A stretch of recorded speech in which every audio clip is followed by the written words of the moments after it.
Apupu, ayo pikir ulang. Pikir ulang. Teman-teman, hari ini saya mau mengajak berbicara tentang menggembalakan hidup. Saya berani mengatakan menggembalakan hidup karena mungkin pemahaman yang segera muncul di benak kita masing-masing adalah terasa aneh. Mengapa hidup digembalakan? Apakah hidup itu seperti ayam, kambing, sapi yang harus digembalakan? Padahal selama ini kita melihat hidup mungkin sebagai sebuah permainan atau sebagai sebuah perjudian atau sebuah misteri yang kita harap-harap cemas dan penuh dengan kejutan-kejutan ketika menghadapi apa yang benar-benar terjadi tanpa bisa kita duga sebelumnya. Ataupun ada banyak hal yang terjadi di luar kehendak kita.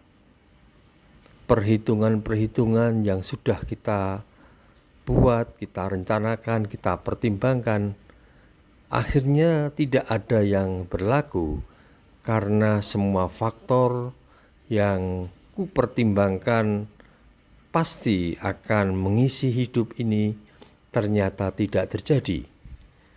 Ada banyak peristiwa yang tidak pernah kuperhitungkan ternyata malah terjadi. Ada hal-hal yang di luar prediksiku. Lalu bagaimana ini semua? Bukankah bertahun-tahun kita belajar dengan mengandaikan bahwa hidup itu adalah sesuatu yang jelas, yang sudah pasti, dengan faktor-faktor tertentu yang pasti akan terjadi. Kita mempersiapkan itu semua sehingga kita menjadi begitu terlatih dengan hal-hal yang sudah bisa kita perhitungkan. Namun, ketika saatnya tiba, ketika kita sudah selesai dengan latihan untuk menghadapi kenyataan yang benar-benar terjadi, ternyata apa yang terjadi sama sekali berbeda dari apa yang kuperhitungkan, apa yang kubayangkan. Ini sesuatu yang kadang membuat frustrasi, kadang membuat kita berpikir, lalu untuk apa itu semua? Seandainya ada hal-hal yang memang sesuai dengan prediksi kita sebelumnya, mungkin itu hanya beberapa persen saja. Namun masih ada lebih banyak lagi hal yang di luar perhitunganku. Dalam keadaan seperti itu, maka istilah untuk mengendalikan, untuk mengontrol hidup yang sesungguhnya tidak bisa sepenuhnya terjadi. Malahan lebih banyak hal yang terjadi dan di luar perhitunganku. Semuanya harus kuberi sikap yang seolah tiba-tiba. Tidak ada hal-hal yang kuperhitungkan yang terjadi. Karena yang terjadi itu hal-hal yang justru di luar perhitunganku. Dengan keadaan seperti itu, apakah aku masih mungkin untuk bisa mengontrol hidupku sendiri, mengontrol pengalaman-pengalamanku yang terjadi di masa yang akan datang? Nampaknya tidak. Karena itu, saya menyodorkan bukan kita berlatih untuk mengontrol. Berlatih mengontrol memang diperlukan sampai tahap tertentu sampai kita bisa menggunakan semua piranti yang ada dan melekat pada tubuhku. Apa yang bisa kugerakkan seketika, apa yang bisa kupikirkan seketika, dan semuanya yang sekedar representasi di kepalaku seolah-olah bisa kukendalikan, seolah-olah semuanya bisa kukontrol. Dengan segera terjadi apa yang kukehendaki. Untuk memulai sesuatu, untuk menghentikan sesuatu, untuk mengarahkan sesuatu, untuk membelokkan sesuatu, seolah-olah semua bisa kulakukan dalam seketika. Itu terjadi di dalam benak kita. Namun, ketika kita ada di dalam realitas hidup yang sesungguhnya, ternyata itu tidak pernah terjadi. Aku mengendaki ke utara, sampainya hanya ke utara agak ke timur. Aku mengendaki ke timur, ternyata agak ke utara atau ke selatan. Demikian seterusnya. Bukankah kita melihat begitu banyak hal yang kita lakukan membutuhkan waktu untuk berkembang menuju apa yang kubayangkan, dan itu pun tidak selalu persis pada yang kumaksud. Aku ingin pohon itu bisa segera tumbuh. Aku ingin pohon itu bisa menghasilkan buah yang banyak. Tapi ternyata ada banyak hal yang bisa menjadi penghambat, entah karena tanahnya tidak pas, entah airnya tidak pas, dan seterusnya. Namun jelas apa yang kubayangkan itu ya tetap sekedar bayangan. Sesuatu yang terjadi tidak selalu sesuai dengan apa yang kubayangkan. Hal seperti ini diam-diam menumpuk dan menghasilkan frustrasi-frustrasi dalam diri kita. Karena begitu banyak yang bisa kuperhitungkan, kuyakini, ternyata lebih banyak melesetnya.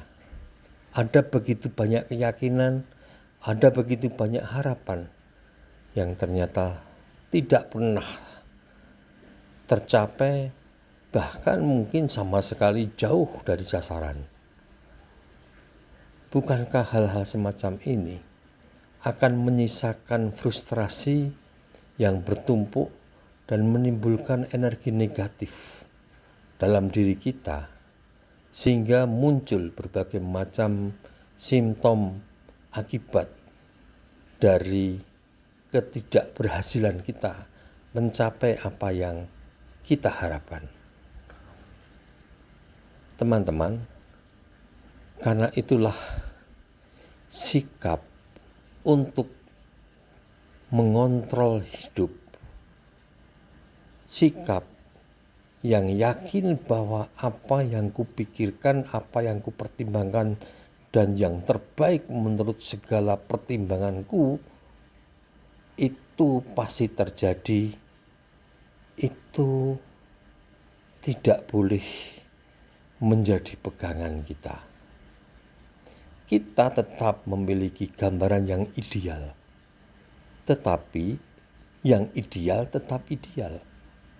Sementara yang real itu tidak mungkin persis sama dengan yang ideal. Karena itu idealisme tetap kita jaga. Namun sikap kedewasaan itu justru memberi ruang agar supaya realisme, kenyataan real yang kadang sangat jauh dari idealnya itu justru harus mendapat tempat yang seluas-luasnya. Sikap yang selalu memegang idealisme sambil menerima apapun yang secara real terjadi. Itu yang ada dalam diri seorang gembala, yang dalam bahasa Jawa seorang pangon. Kita harus mampu untuk menjadi gembala terhadap hidup ini. Aku menghendaki sesuatu, tetapi aku hanya bisa mengharapkan dan mengkondisikan agar sesuatu yang di luar diriku itu, entah itu ternak, hewan, atau bahkan mesin yang kita kendalikan, itu akan bereaksi tidak secepat apa yang kuharapkan. Aku harus mampu menggunakan hatiku seperti layaknya seorang gembala. Aku menghendaki sesuatu, aku perintahkan, tetapi yang melaksanakan perintah itu memiliki dinamikanya sendiri, memiliki caranya sendiri untuk bergerak menyesuaikan dengan apa yang ku kehendaki. Sehingga selalu ada perbedaan antara apa yang ku kehendaki saat itu juga dengan yang bisa dia lakukan. Dan secara umum hidup kita berwatak seperti itu. Ada terlalu banyak hal yang kita inginkan, namun kita hanya bisa mengkondisikannya. Dan dengan semakin mengenal watak dari hal-hal yang kita kondisikan, kita menjadi seperti seorang gembala yang tahu betul. Seperti misalnya, kalau aku menggiring bebek, sekelompok bebek, aku ingin agar dia berbelok ke sebelah kanan. Maka aku justru harus mengacungkan tanganku di sebelah kiri, seolah-olah menghadang ke arah kiri. Dan karena hal itu, maka bebek akan belok ke kanan dan juga sebaliknya. Lihat, ini kan berbeda dengan kalau kita naik sepeda. Kita mau berbelok ke kanan, kita mengacungkan tangan kanan ke sebelah kanan untuk memberitahu bahwa kita mau belok ke kanan. Tetapi ketika kita menjadi gembala bebek, saya harus mengacungkan tangan kiri saya agar supaya barisan bebek di depan saya bergerak ke kanan. Saya tidak bisa memaksa bebek supaya berpikir seperti manusia.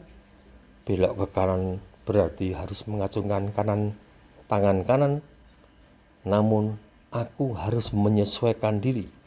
Aku gembala bebek, maka untuk menyuruh bebek berbelok ke sebelah kanan, aku mengacungkan tangan kiriku. Maka menjadi gembala manusia, menjadi gembala bebek, menjadi gembala sapi, dan menjadi 1001 gembala hal-hal yang terjadi di luar diri kita, kita perlu mengenalinya. Bukan aku memaksakan kehendakku, tapi aku mengikuti cara dan dinamika dia yang ingin ku arahkan kemana. Salam semesta.